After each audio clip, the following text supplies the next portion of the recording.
Wasserman Schultz is weaker than she's ever been. She's more discredited than ever. The last time around, again, people assumed she would be high up in a Clinton administration.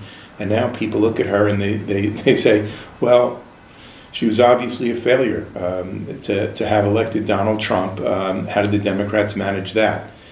So a lot of it is building on it. And the other thing we'll do differently is that we will hold the feet to the fire of the supervisors of elections, no matter what the outcome is. Should I lose by 1 vote or 10,000 votes, we will be challenging the election. You had mentioned that you had said that Debbie Wasserman Schultz has been a failure. Yes. Does that obviously have something to do with the scandal she's involved with, the IT scandal, her former employee who she kept paying?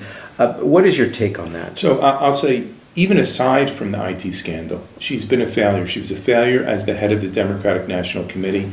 Donna Brazil's book revealed a lot of the details of the extent of her failure. She didn't play neutral and fair in the democratic process, in the primary process in choosing a presidential nominee. And I don't say that just as somebody who supported Bernie Sanders. If there had been a wide open field, if the DNC had been encouraging rather than discouraging candidates from coming in, maybe you would have had Joe Biden or Elizabeth Warren. See, what the Republicans did, they had a big field of 17. They had a lot of debates.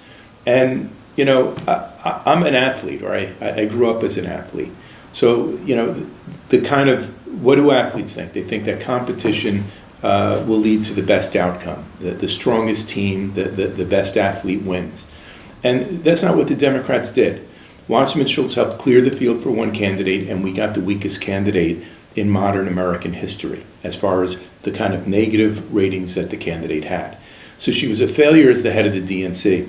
As a member of Congress, she's got no achievements, no accomplishments to boast of in more than a dozen years in the House of Representatives. None. She's introduced less than half a dozen pieces of legislation. You know, she tries to take credit for Obamacare, and really she did nothing on Obamacare. And, you know, the Affordable Care Act has a lot of flaws in it. So she has nothing to really show for herself as far as successes as a congresswoman or as the head of the Democratic National Committee.